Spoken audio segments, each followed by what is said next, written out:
Jiho checked his delivery tablet for the third time that morning. The address was correct, but something felt off about this job.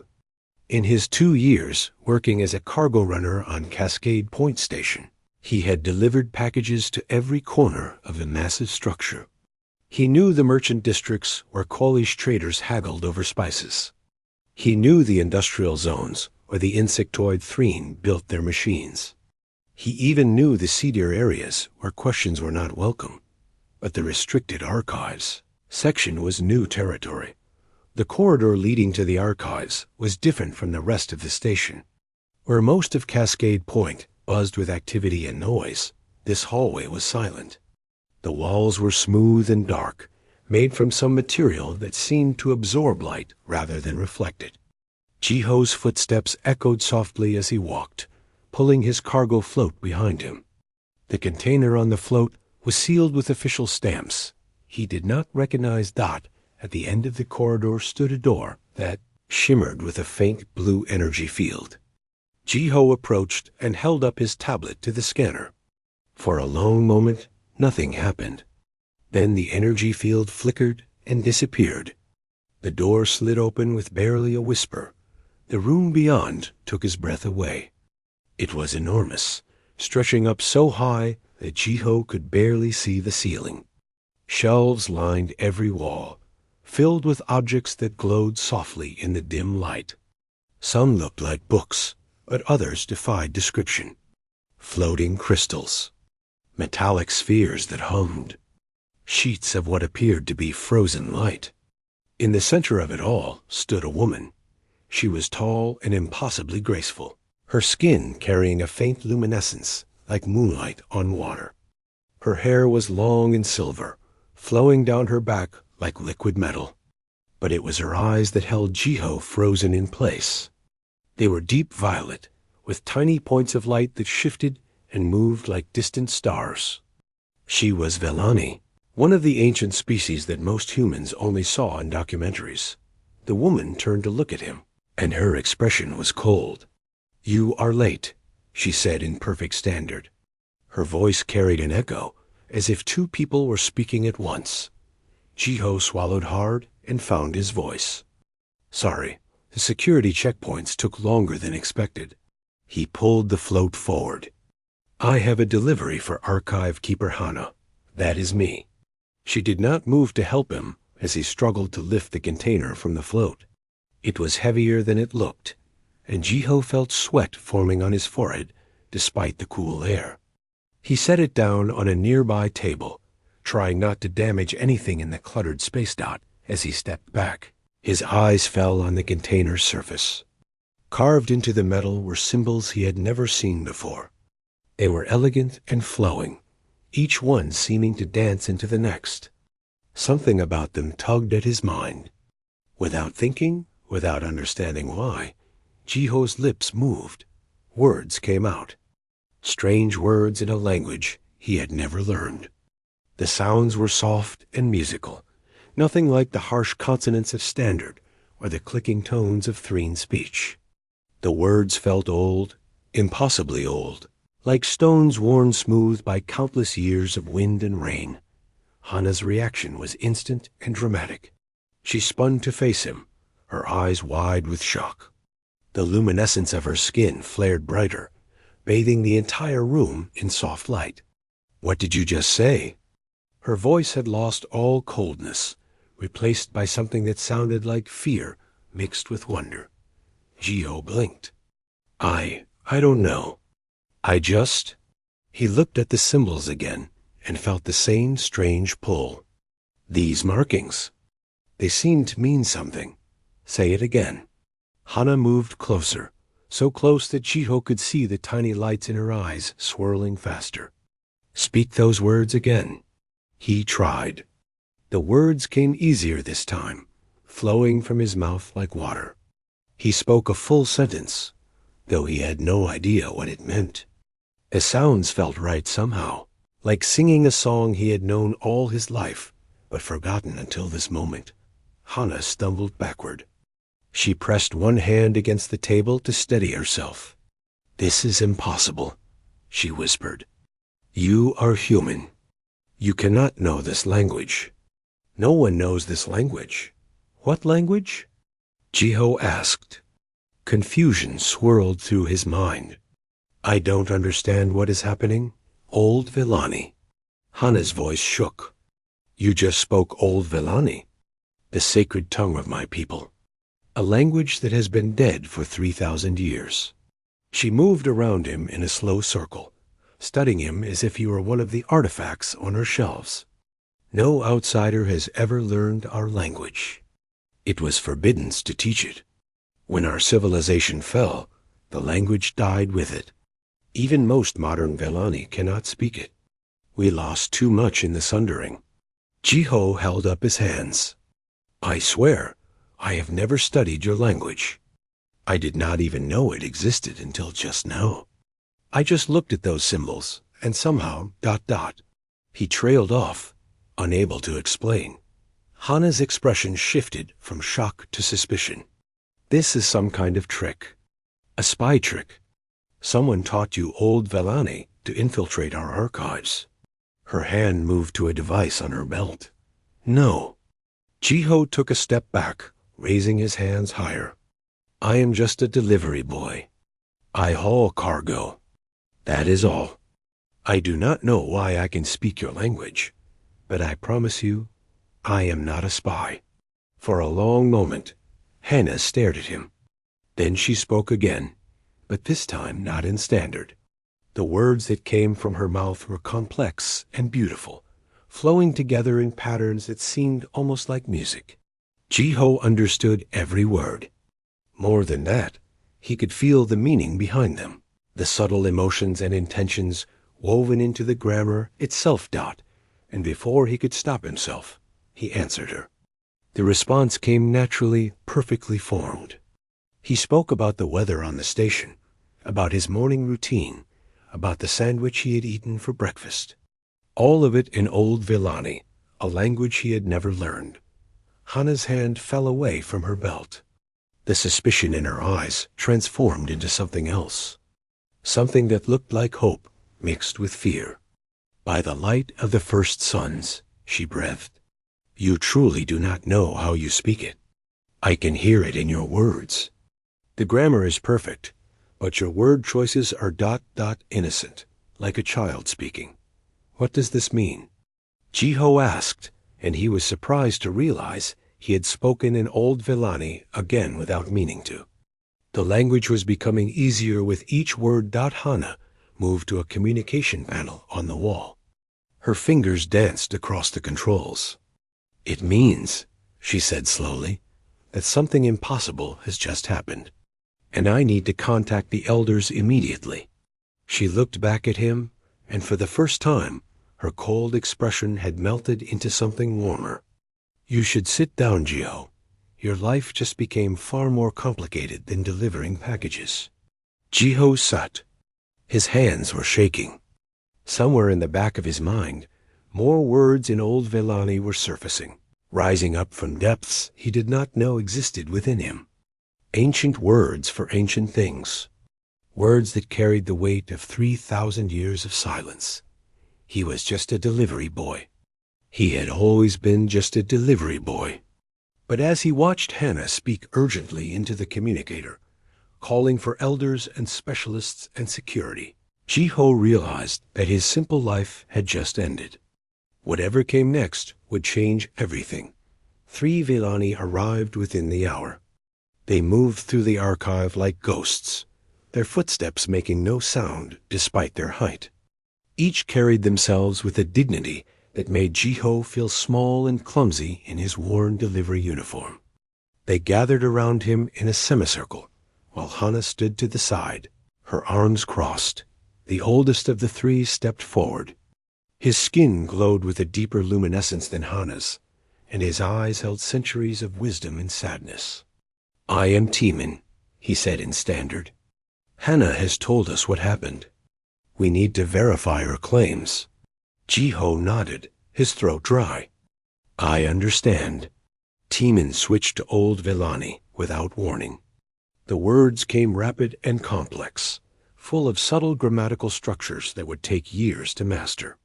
He asked about the stars and the void between them. He asked about honor and duty and sacrifice. He asked questions that had no simple answers, and Jiho answered every one. The words flowed from him like a river finding its course. He spoke of concepts he had never studied, using idioms he had never heard. His accent was perfect, his grammar flawless. The three Vellani elders exchanged looks of growing amazement. After 20 minutes of testing, Timon fell silent. He turned to his companions and spoke in rapid Old Vellani, so fast that Jiho struggled to follow. They were arguing about something. One of the other Vellani, a woman with scars across her luminous skin, wanted Jiho arrested.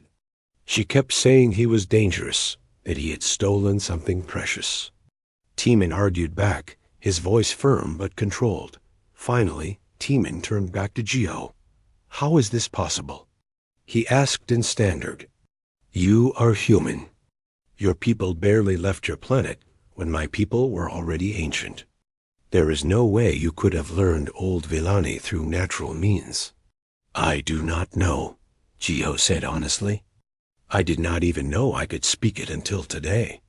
When I saw those symbols on the container, something just ...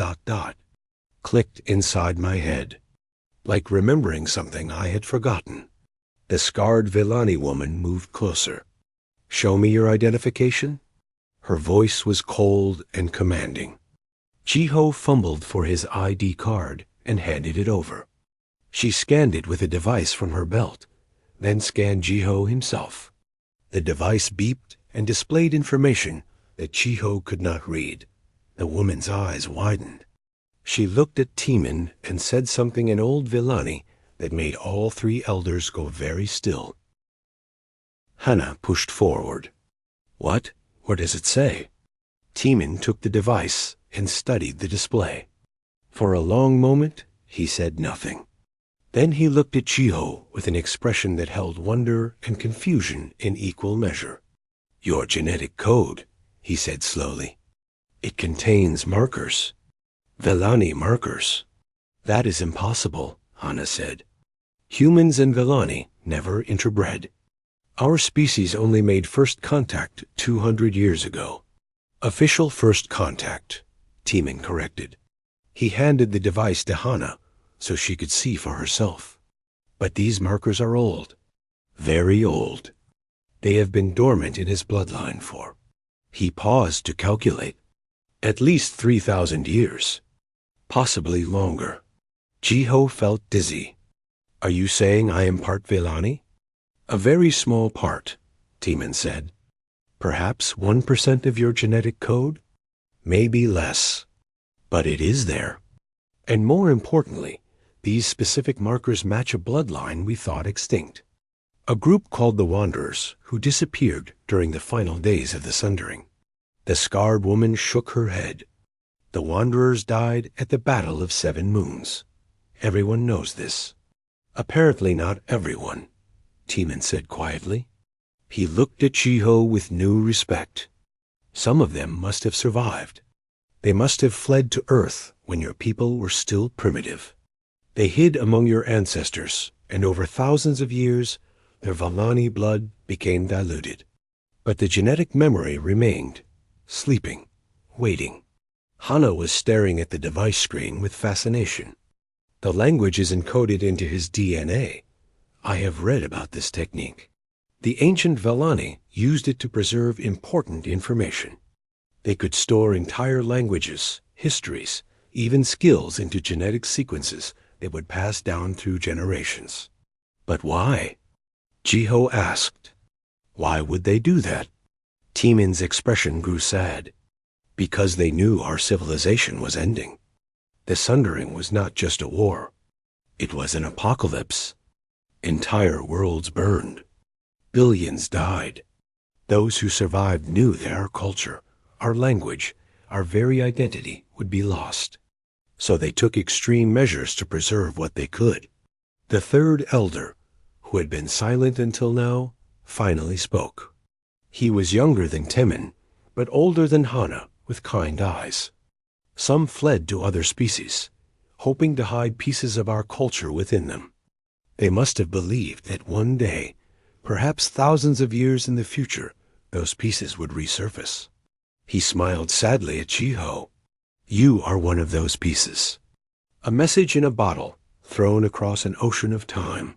Jiho sat down heavily on a nearby chair. His mind spun with the implications. So I am not just a random human who happens to speak your language. I am a descendant of your people.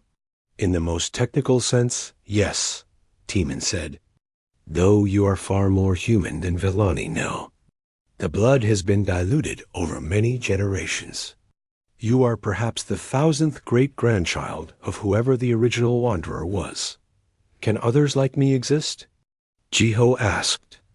Other humans with Villani blood? Possibly, Hana said.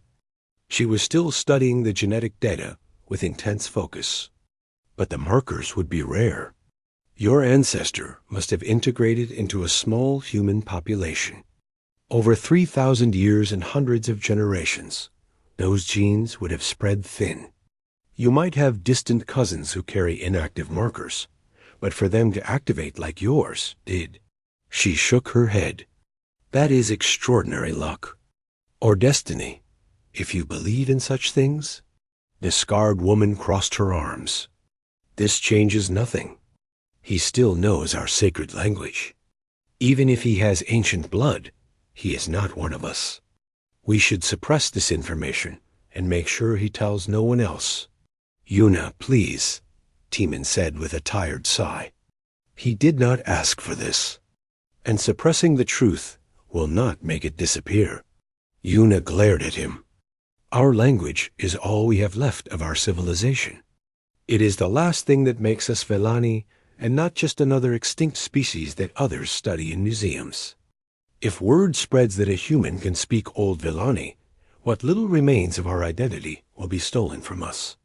Or, Hana said carefully, it could mean that our identity is not as fragile as we fear.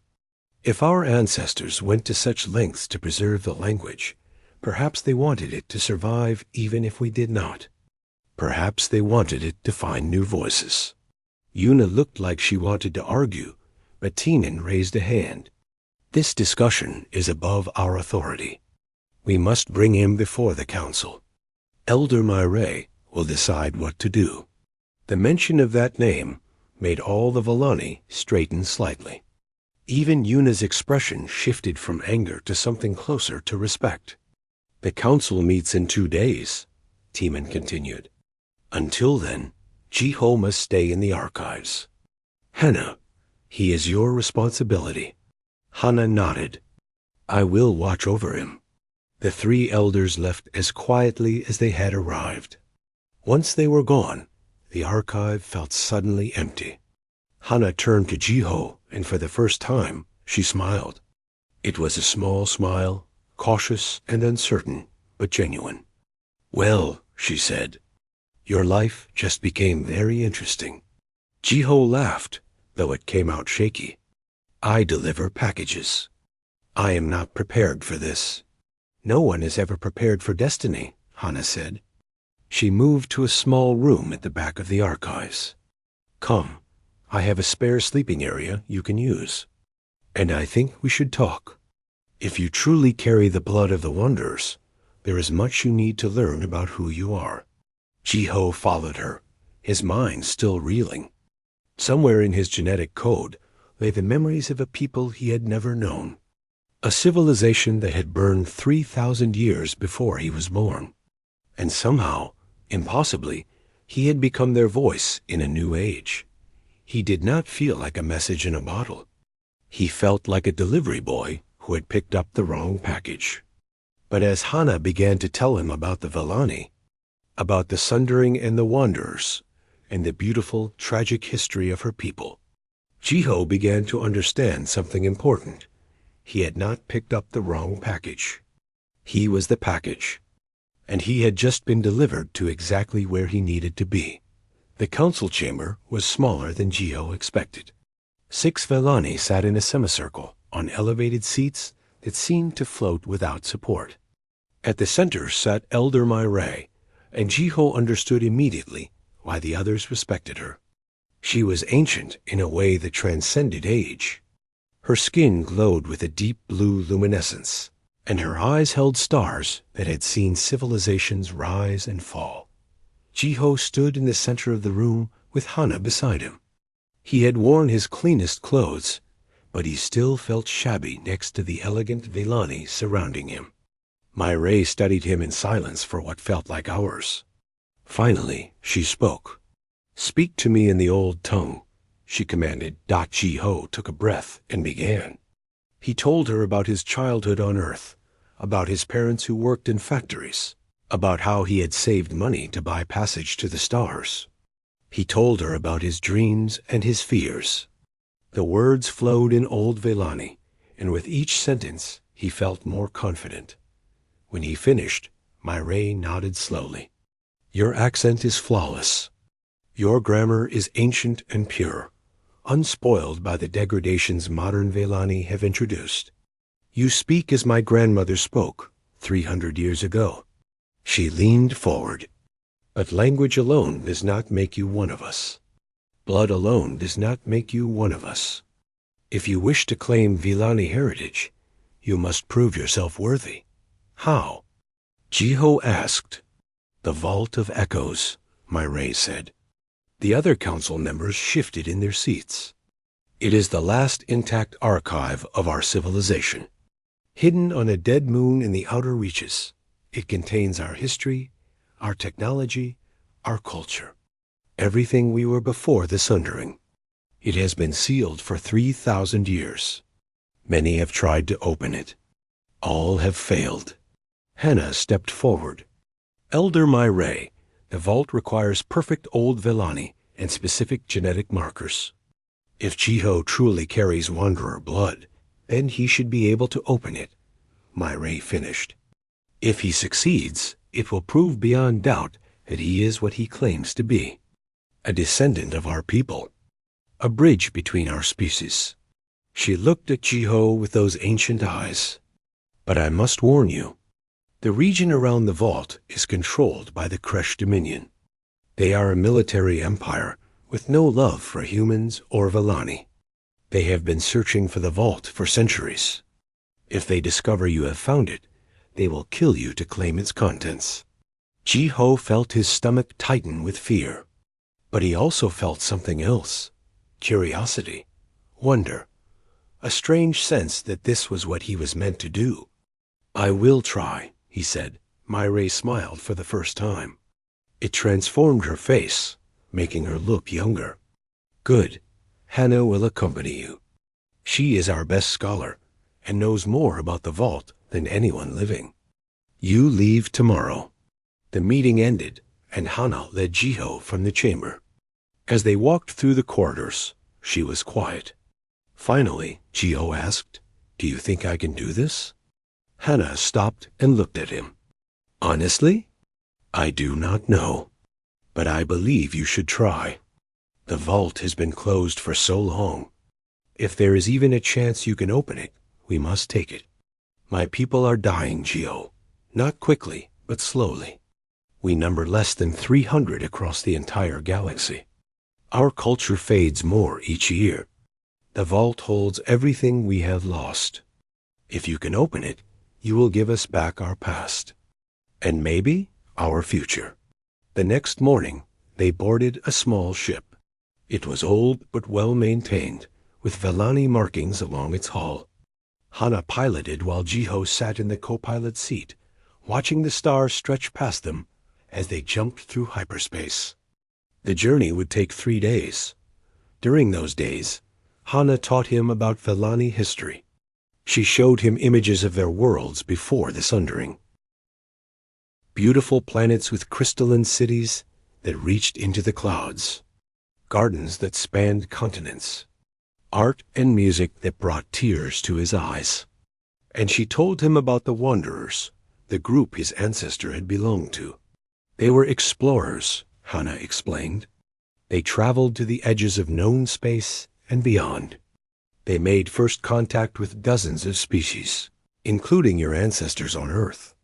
This was tens of thousands of years ago, when humans were still learning to make fire. The wanderers observed you, but followed our sacred law of non-interference. But during the Sundering, they broke that law, Jiho said. Hana nodded. When our civilization collapsed, when they realized that extinction was inevitable, some wanderers made a choice. They went to the primitive species they had studied and hid among them. They diluted their blood intentionally, hoping that fragments of Vellani heritage would survive even if the Vellani themselves did not. It was an act of desperate hope. And it worked, Jiho said quietly. I am the proof. On the third day, they arrived at the dead moon. It hung in space like a gray stone, pockmarked with ancient craters. No vegetation grew on its surface. No atmosphere protected it. It was a tomb of a place, perfect for hiding secrets. Hana landed the ship in a crater near the equator. They suited up in environment gear and stepped out onto the lifeless surface. The vault was not visible from orbit, but Hana had coordinates passed down through generations of archivists. They walked for 2 hours across the gray dust, following a path only she could see. Then Jiho saw it.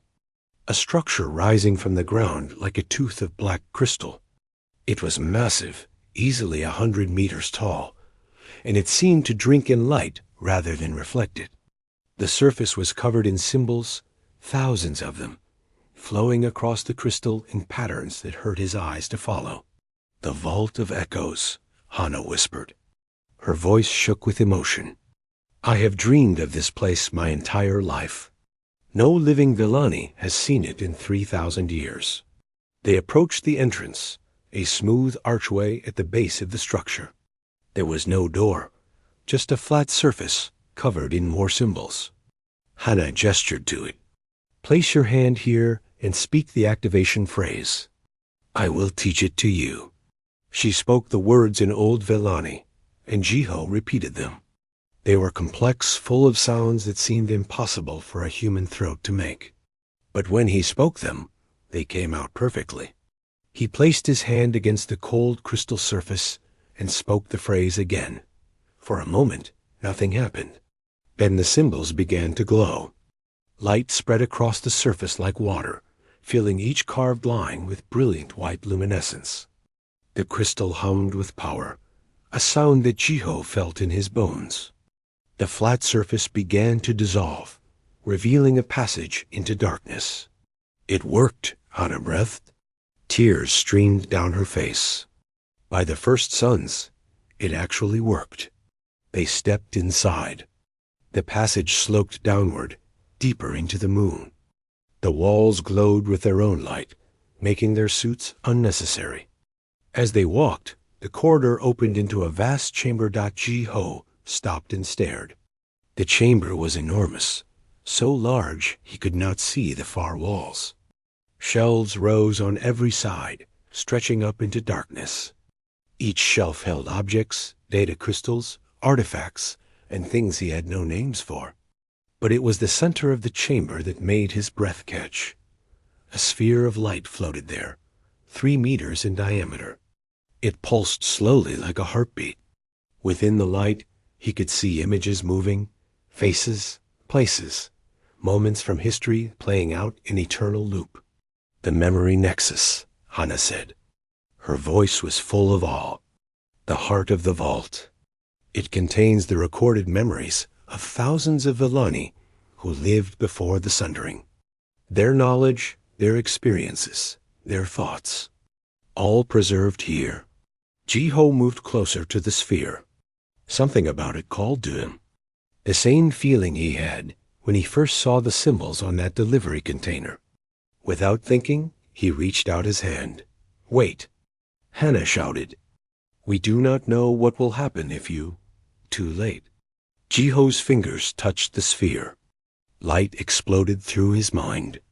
He gasped and fell to his knees as memories that were not his own flooded through his consciousness. He saw Vellani worlds burning. He saw ships fleeing into darkness. He saw a man who looked almost human, but with luminous skin and star-filled eyes. The man's name was Taiyang, and he was Jiho's ancestor. The memory vision pulled him deeper. He experienced Taiyang's life as if it were his own. He felt the terror of the sundering, the desperate flight to Earth, the difficult choice to abandon his identity and blend with primitive humans. He felt Taiyang encoding the language into his own genes, creating a time capsule of culture that would survive, even if everything else was lost. And then Jiho saw something that made his blood freeze. The reason for the sundering. The true enemy that had destroyed the Vellani civilization. They were called the Voidborn, and they came from the spaces between dimensions. They fed on life force, consuming entire worlds. The Vellani had fought them and lost. They had sealed the rifts through which the Voidborn entered reality, but the seal was temporary.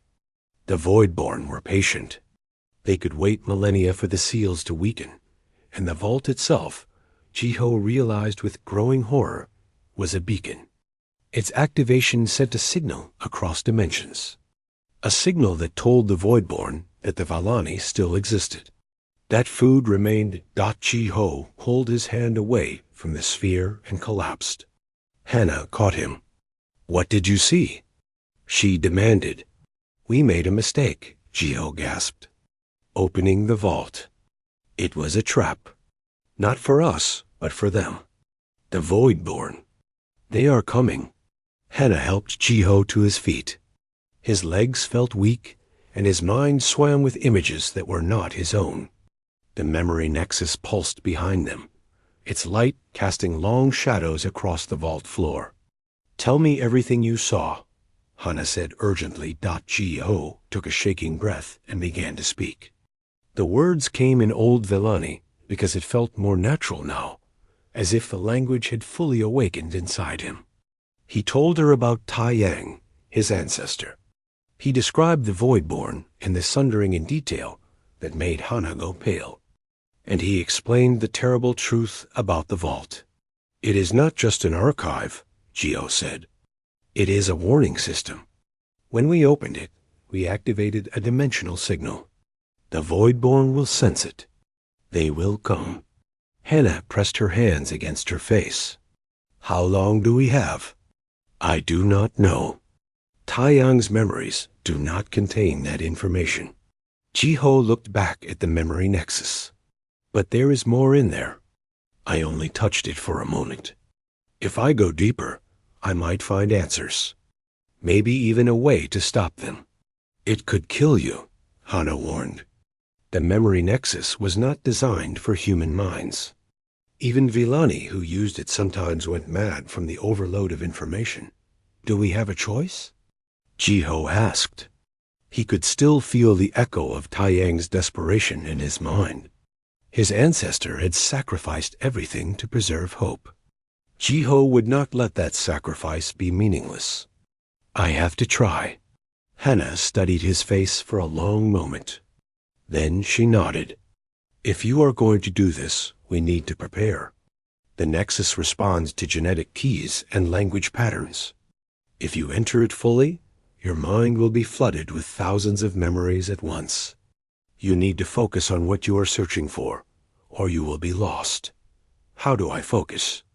"Intent," Hannah said. She moved around the Nexus, examining it from different angles. The ancient Vellani believed that consciousness shapes reality.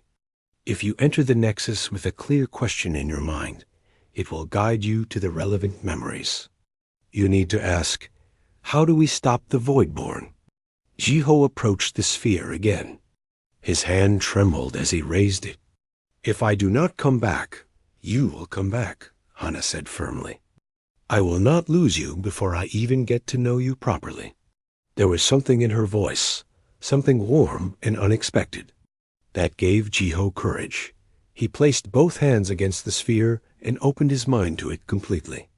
The light consumed him. His body went rigid as his consciousness was pulled into the Nexus.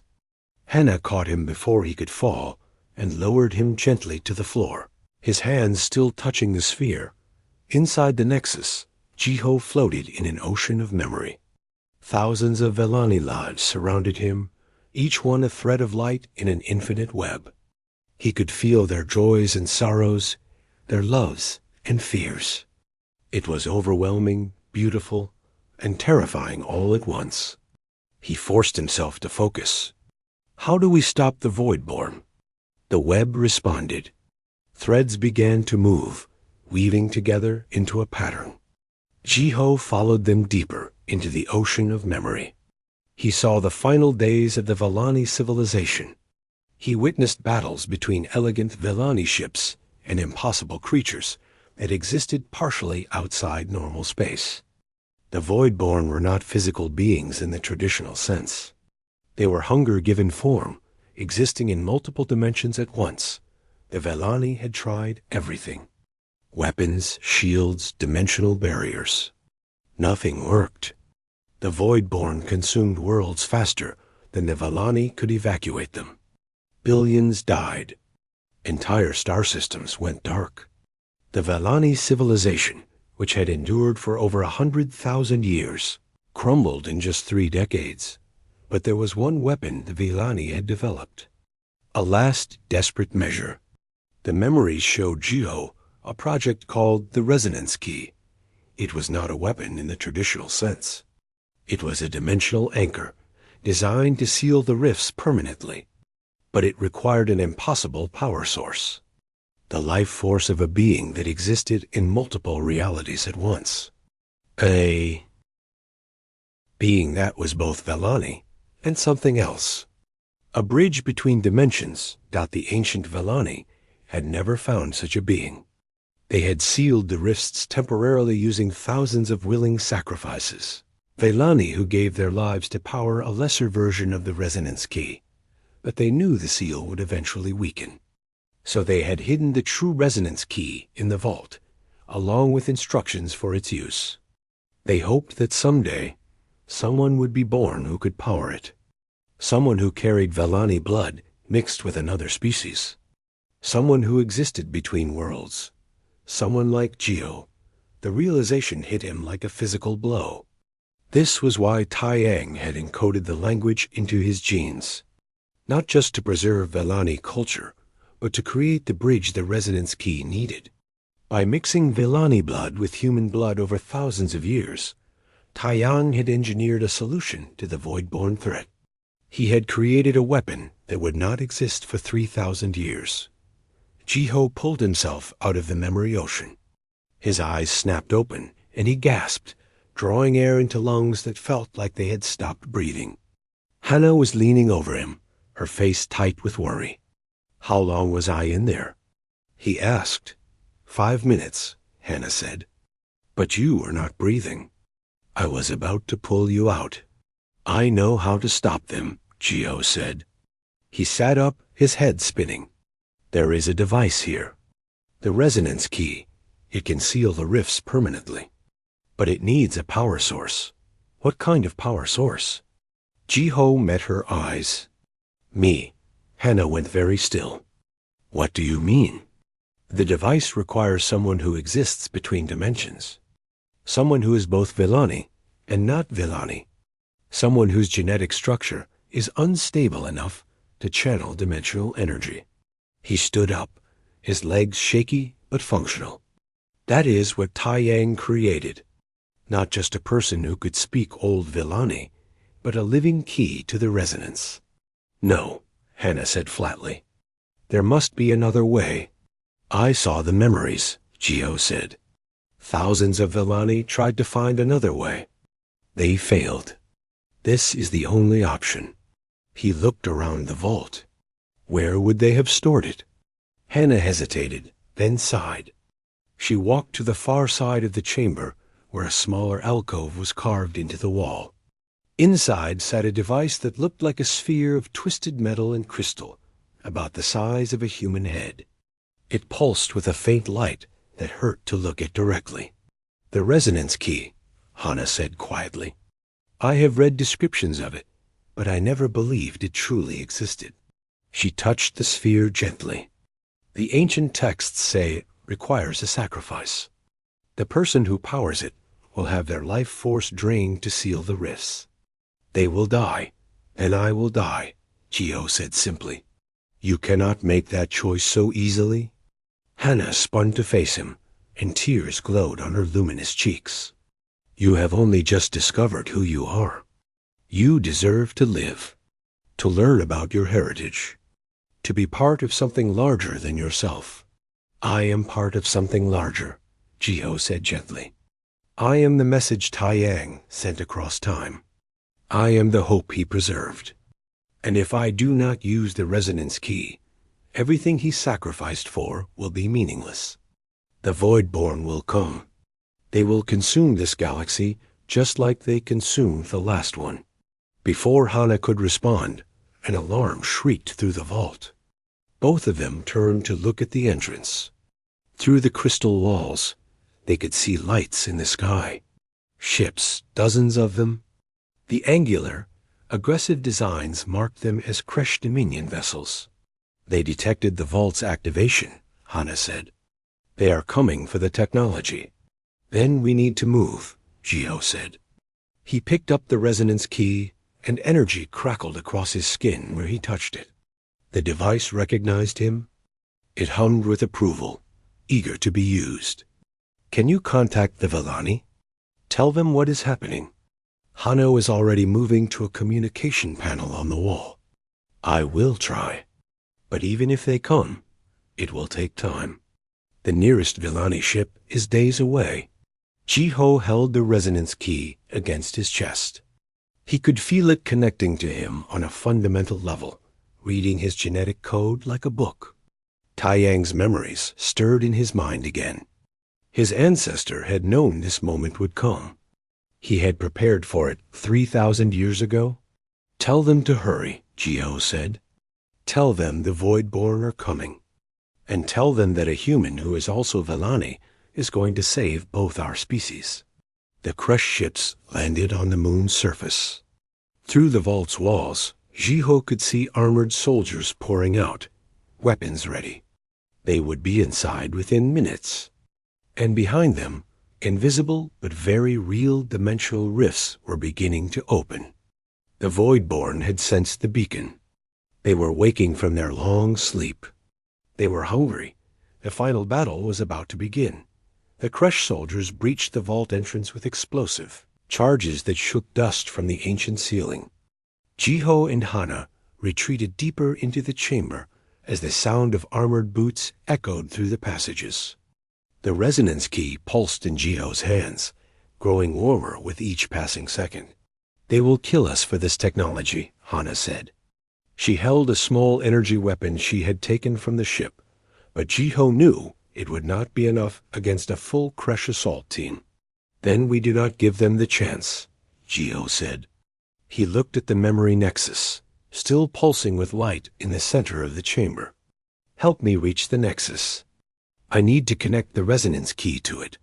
They moved quickly. The nexus hummed as they approached. Sensing the resonance key, Jiho could feel the two ancient devices calling to each other across thousands of years. When he pressed the key against the sphere's surface, they merged. Light exploded through the chamber, so bright that both Jiho and Hana had to shield their eyes. The first Kresh soldiers entered the chamber and stopped, stunned by the display of power. Their leader, a massive creature with 4 arms and armor covered in battle scars, raised his weapon. Surrender the device, he commanded in rough standard. By authority of the Kresh Dominion, all Vellani technology is forfeit. No, Jiho said. The word came out in Old Vellani, amplified by the Nexus until it shook the walls. The Kresh soldiers stepped back, suddenly uncertain. Energy crackled around Jiho as the resonance key began its work, drawing power from his body. Then reality tore apart. The far wall of the chamber simply ceased to exist. In its place was darkness. Not the darkness of space, but something deeper and more terrible. The Voidborn poured through the rift like smoke given hunger. They had no fixed form, shifting between states of matter that made no sense to Jiho's eyes. Where they touched the vault's walls, the ancient crystal began to dissolve. The Kresh soldiers opened fire, but their weapons passed harmlessly through the Voidborn. The creatures moved among them like a plague, and wherever they touched, the soldiers collapsed. Their life force drained in seconds, leaving behind empty husks of armor. "Jiho!" Hannah screamed. She fired her weapon at a Voidborn that moved toward them, but it did nothing.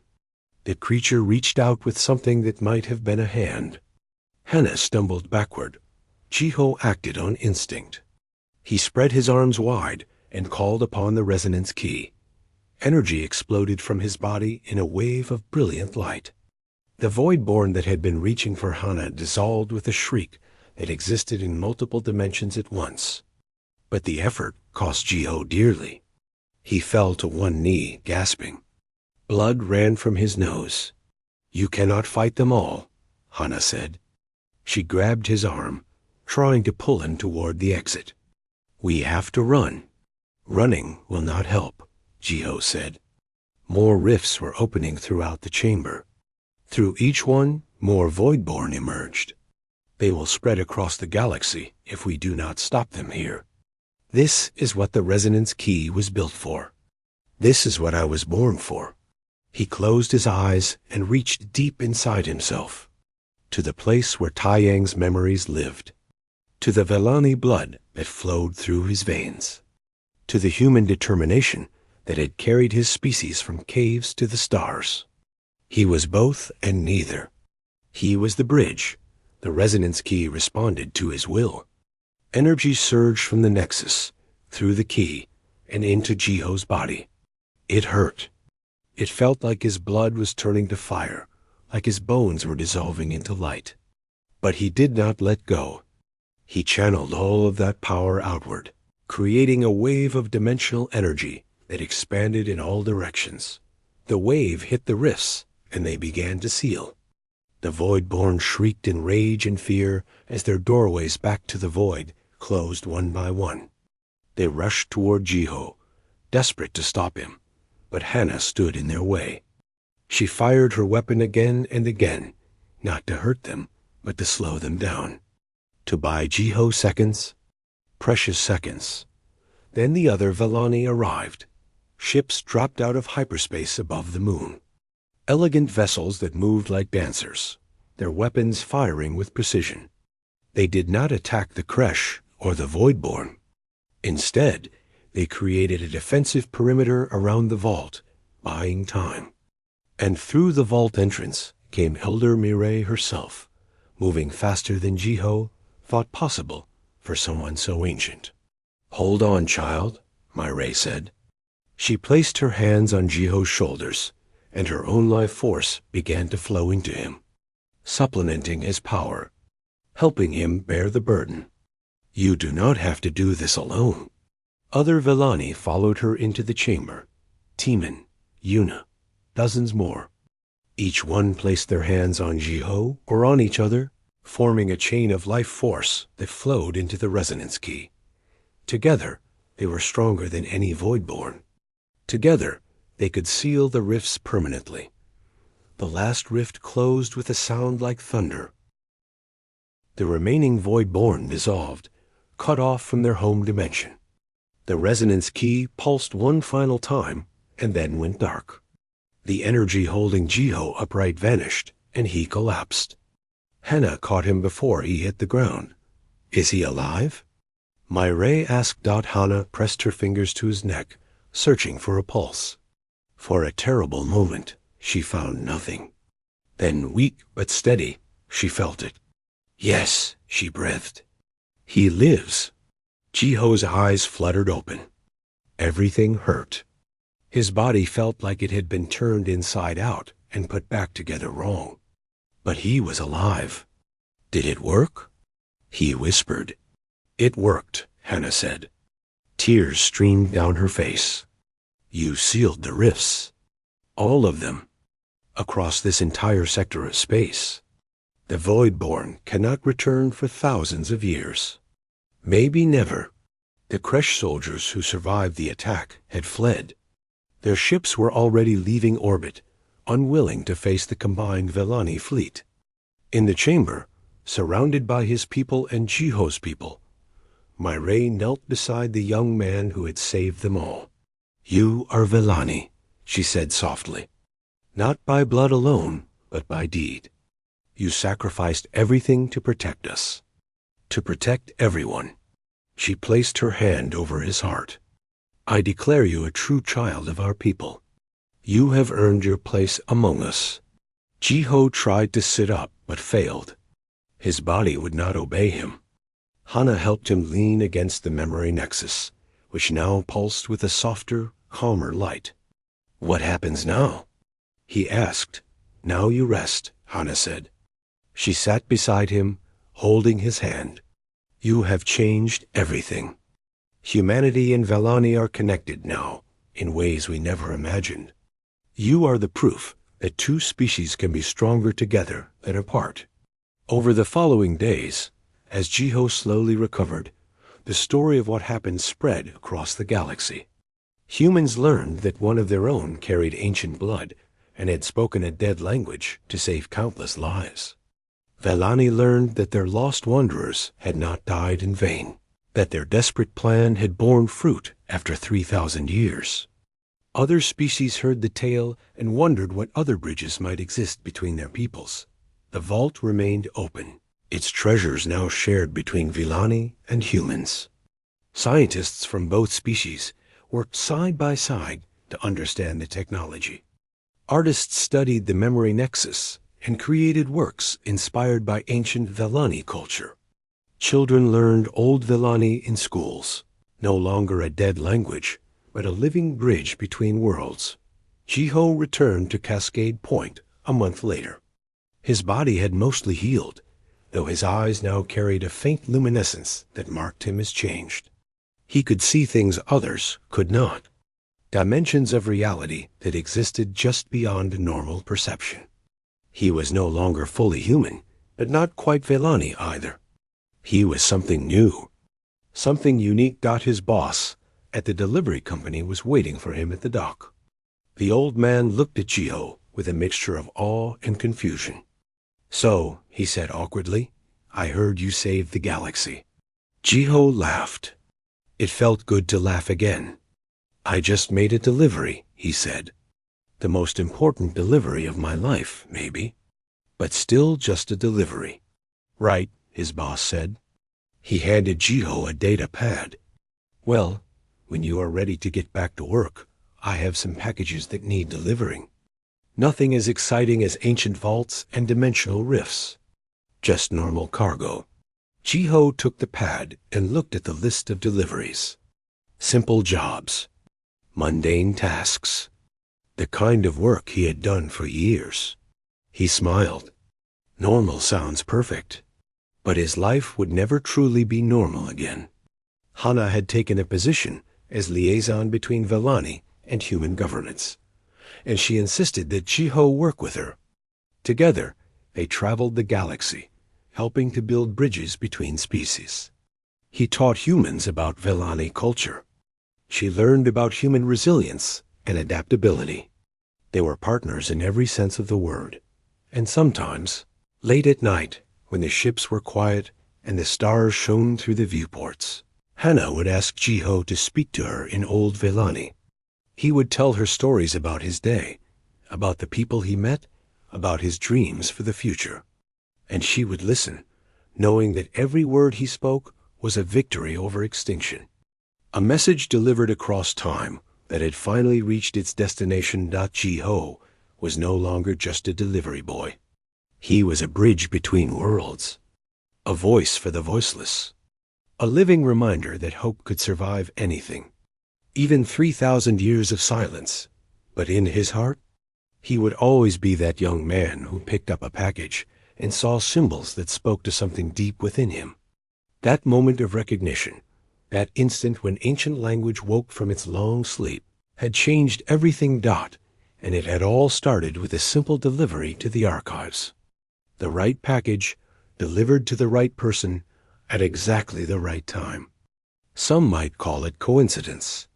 Jiho preferred to call it destiny. Either way, the message had been delivered, and the galaxy was better for it.